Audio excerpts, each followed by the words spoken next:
자, 여러분 안녕하십니까? 저는 정희철 목사입니다. 자, 오늘은 계속해서 그 목회자들이 목사님들이 로만 칼라를 입는 문제에 대해서 대화를 나누도록 하겠습니다. 왜 로만 칼라를 입어서는 안 되는가? 자, 그것은 너무나 비성경적이고 그리고 기독교를 치명적으로 해치는 천주교의 신앙을 사람들에게 친근하게 만들고 소개하는 격이고, 또 다르게 말하면 선교사, 천주교의 선교사가 되는 것과 동일한 효과가 있기 때문에 목회자들이 로만 칼라를 입어서는 안 되는 것입니다. 그 중에서도 천주교의 그 미사와 성찬에 관계된 얘기를 오늘 좀 나눠보도록 하겠습니다. 자, 그림이 지금 나오고 있죠. 그 천주교에서 미사를 나누어 주는 모습입니다. 성찬을 나누어주는 모습입니다. 천주교는 이렇게 신자들이 앞에 가가지고 입을 쫙 벌리면 신부들이 이게 입에 넣어주죠. 저런 모습으로 진행을 합니다. 그리고 지금 이렇게 사진을 높이 이제 그 잔과 떡을 들고 있는데, 제가 이런 현장에 가서 본 적이 없기 때문에 이제 이론상으로만 아는 것을 얘기해 보자면 축성인 것 같습니다.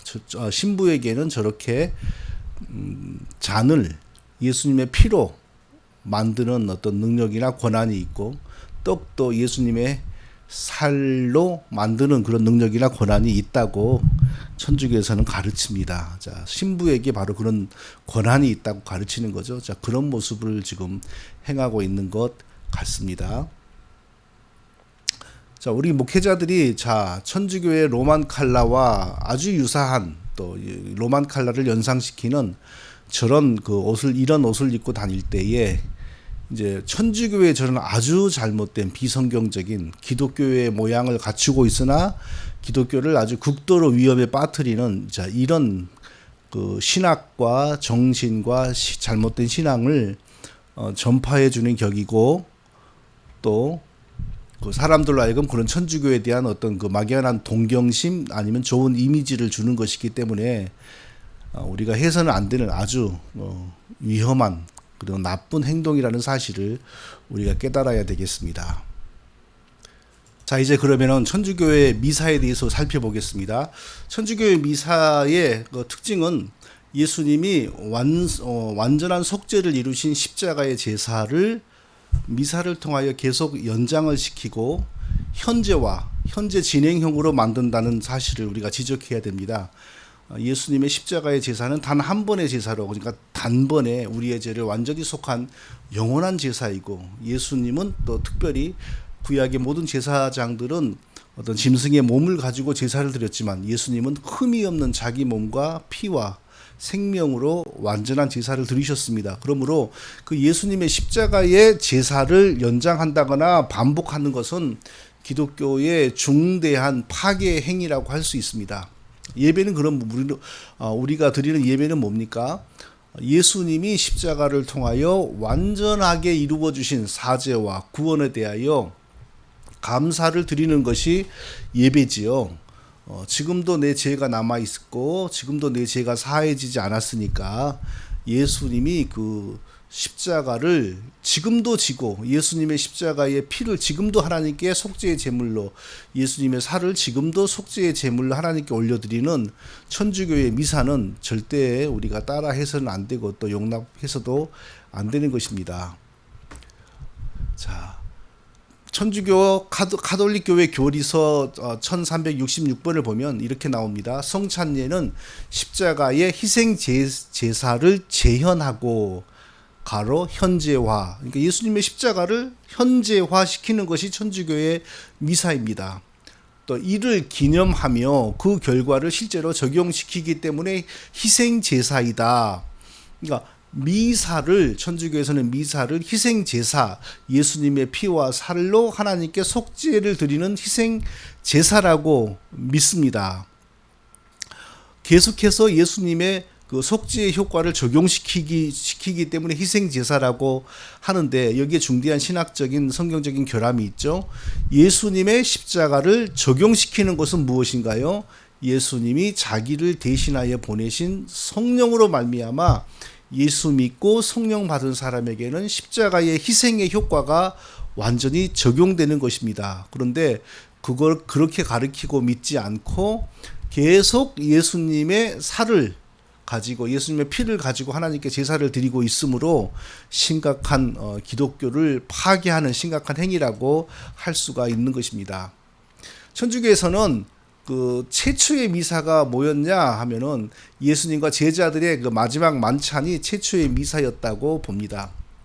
자, 그러면은 지금도 예수님의 살과 피를 가지고 하나님께 제사를 지금 계속 드리고 현재화하고 있지 않습니까?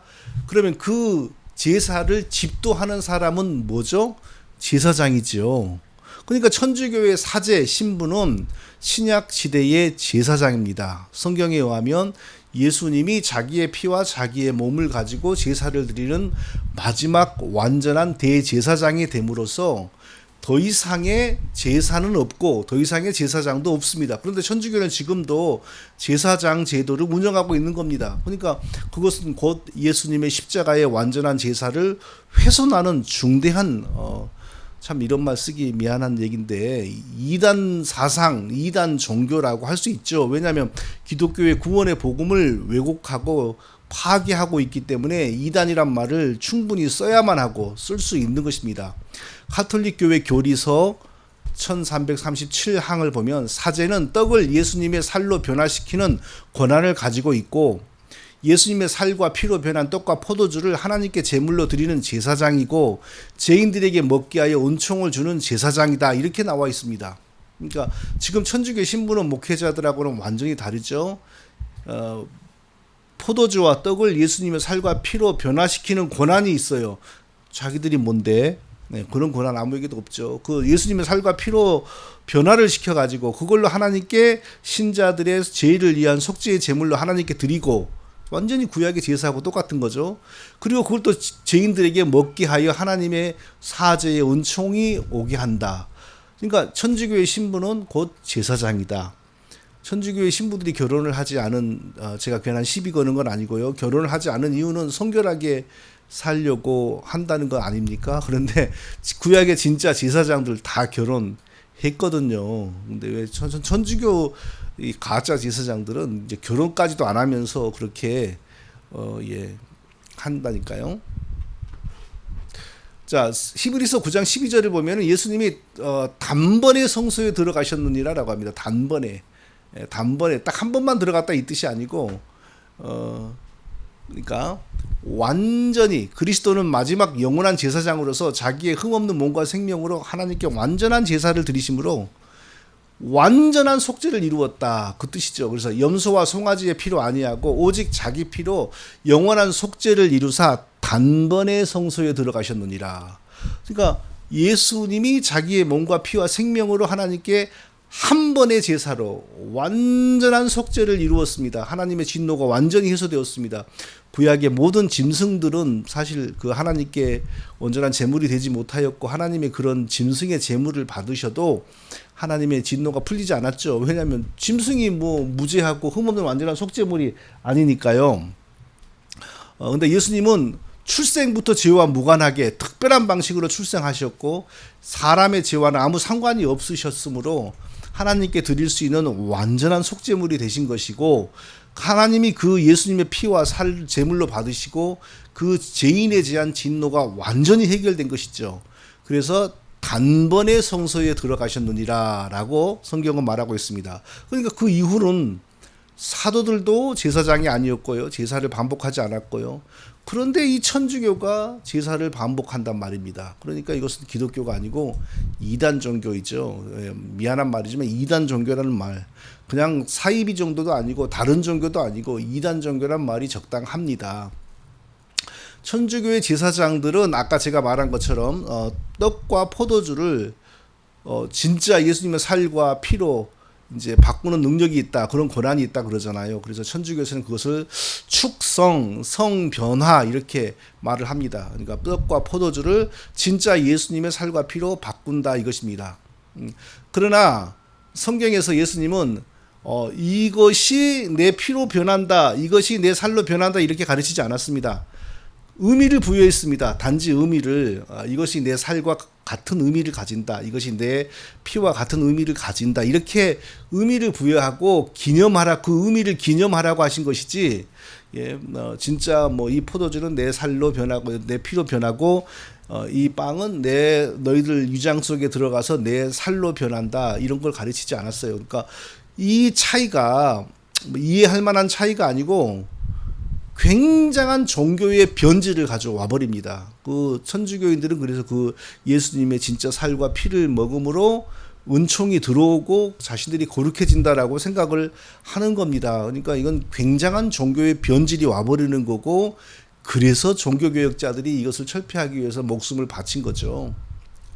예, 천주교에서는 변화된, 그러니까 우리 눈으로 봤을 때나 과학적으로 봤을 때는 여전히 떡일 뿐이고 포도주일 뿐인데 이제 변화된다고 믿는 거죠. 그것을 영성체, 성체 이렇게 불러요. 그러니까 예수님의 살과 피로 변화된 것으로 제사를 드리고 먹는 것을 영성체, 뭐 성체, 성사 이렇게 부르지 않습니까? 그러니까 이것은 심각한 기독교의 변질입니다. 그러니까 하나의 어떤 다른 종류의 기독교가 아니고 한 종류의 원 오브 매니 기독교 종파가 아니고 이건 정말 다른 종교, 그리고 기독교에서 파생한 이단 종교라고 봐야 됩니다. 이런 모습이죠. 제가 이런 현장을 가보지는 못했어요. 막 천주교에 들어가서 제가 미사라는 것도 경험해보고 그러지 않았는데, 이렇게 들어올리는 행위가 이제 축성한다, 예수님의 피로 변하게 만드는 제사장이 지금 그 의식을 치르는 것이라고 제가 들었거든요. 그런 모습으로 추측이 됩니다. 그리고 자, 우리는 떡과 포도주가 거기에 진짜 예수님의 살이고 진짜 예수님의 피라고 우리는 믿지 않습니다. 의미를 부여합니다. 우리를 위하여 죽으신 예수님의 피, 우리를 위하여 죽으신 예수님의 살과 같은 의미를 거기에 부여해가지고 그 믿음으로 우리는 받는 거죠. 그럴 때에 성령께서 함께 하셔서 예수님의 살과 피를 얻은 속죄의 효과를 우리에게 더 덧입혀 주시고 우리의 믿음을 더 신실하게 보강해 주시는 것을 우리는 믿습니다. 그런데 천주교에서는 정말로 예수님의 피로 변하고 예수님의 살로 변하기 때문에, 자, 나의 살아있는 피가 여기가 있고 나의 살아있는 몸이 여기가 있습니다. 나의 피와 살은 여기 있는데 여기에 또 있어요. 여기에. 그러면 얘는 납니까 아닙니까? 나지요. 그러니까 나는 여기 있는데 여기에 나의 살아있는 살이 여기 또 있어요. 그러면 얘는 나의 또 다른 현존, 이렇게 되는 거죠. 또 다른 현존. 그러니까 예수님의 인성은 지금 하늘에 계시는데 여기에 예수님의 지상, 여기에 예수님의 살과 피가 또 있단 말이에요. 그러니까 예수님의 현존이라고 이렇게 믿어요. 가르치고. 그러니까 그 살과 피를 예수님과 똑같이 공경하고 경배해요. 그 앞에서 기도하고 그 앞에서 절하고. 제가 옛날에 루터 교회를 빌려가지고 그 교회를 했던 적이 있는데, 루터 교회가 그 성찬에 관해서는 천주교회를 굉장히 여전히 그 잔재가 많이 남아 있거든요. 근데 그 앞에 강대상보다 더 뒤에 벽에 딱 붙은 십자가 밑에 그게 있어요. 그들의 그 성찬 그게. 근데 그 앞에 그냥 지나가지를 못해요. 항상 이렇게 절을 하더라고요. 이렇게 절을 하고 그 앞에서 탁 돌아가지고 엉덩이를 들이대지 못합니다. 반드시 돌지 않은 자세로 뒤로 이렇게 걸어 나와서 어느 정도 거리가 떨어진 다음에 돌아서서 이렇게 옵니다. 그게 바로 성체 공경, 예수님의 현존. 예수님의 살과 피가 있는 곳이 예수님이 있는 곳이죠. 그러니까 이것은 너무 무서운 미신이 돼버리고 너무 그 사단이 역사하기 좋은 아주 사악한 이단이 돼버리는 겁니다. 그리고 천주교에서는 또 그것을 보관하고 있는 감실이라고, 한국말로 감실이라고 하는 것이 있는데, 뭐 신자들이 거기 가가지고 무슨 조그만 구멍으로 보면서 뭐 특별한 무슨 신비한 현상이 일어난 걸 본다 그러고 막 그러지 않습니까? 그 앞에서 기도하고. 그러니까 그 감실이라고 하는 것이 구약의 지성소하고 똑같아져 버린 거예요. 오직 하나님이 거하시던 구약의 지성소가 지금은 우리의 마음이고 우리의 인격이거든요. 성령 받은 우리의 마음과 인격의 지성소거든요. 근데 천주교에서는 예수님의 살과 피가 있는 예수님의 현존, 거기가 지성소가 돼버려요. 신약의 지성소가 돼버리는 겁니다. 그러니까 이것은 one of the many 기독교 데노미네이션이 아니고 기독교를 가장하는 이단 종파, 그러니까 전혀 그 신앙의 의미가 달라져 버린 이단 종파로 변해버린 겁니다. 바로 천주교의 그 신부들이 입는 그런 옷을 목회자들이 입을 때에 바로 이런 사상과 이런 잘못된 종교성이 우리들에게 친근하게 다가오는 겁니다. 또 어떤 면에서는 뭘 이렇게 먹으면 거룩해진다고 하니까 더 좋아 보이기도 하거든요. 그러니까 천주교 신자들은 거기에 완전히 세뇌가지고 매일 가서 이것을 먹어요. 받아 먹음으로 은총이 충만해진다고 이렇게 믿는 겁니다. 그러니까 전혀 이것은 기독교나 성경하고 상관이 없는 종교가 되어버렸어요. 자, 이런 정말 겉모양은 하나님 찾지만 내막은 너무나 성경에서 멀어져 갖고 타종교가 됐거나 아니면 이단 종교가 돼 버렸는데, 한 20년 전부터 이렇게 기독교와 천주교가 가까워지자, 하나 되자, 막 이런 바람이 불었지 않습니까? 이런 바람이 불면서 바로 목회자들도 이런 와이셔츠, 로만 칼라를 입고 다니는 겁니다. 이런 것을. 예. 그래서 이제 뭐 목회자들이 변명하기를 뭐 좀 편하니까, 그리고 뭐 이런저런 핑계를 대요. 그런 의미로 입는 것이 아니다라고 해요. 근데 천주교 신부는 딱 보고 뭐라 하냐면, 저거 우리 건데, 이렇게 보는 겁니다. 요즘 모든 것이 거꾸로 돌아가는 세상인 듯 싶다. 로만 칼라라고 하면 로마의 가톨릭 신부들의 전통 의상이라고 할 수 있다.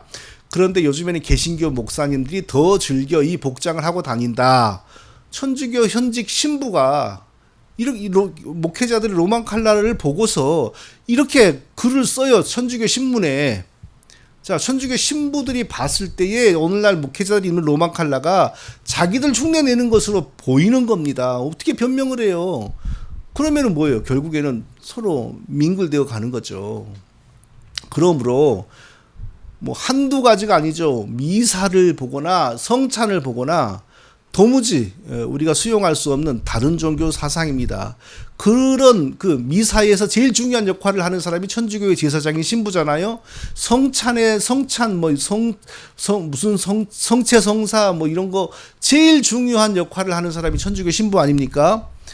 그 사람들이 입는 옷을 왜 입고 다니냐고요, 목회자들이. 왜 그런 이미지를 좋게 사람들에게 만들어서 사람들로 하여금 천주교의 이 엄청난 무서운 사상을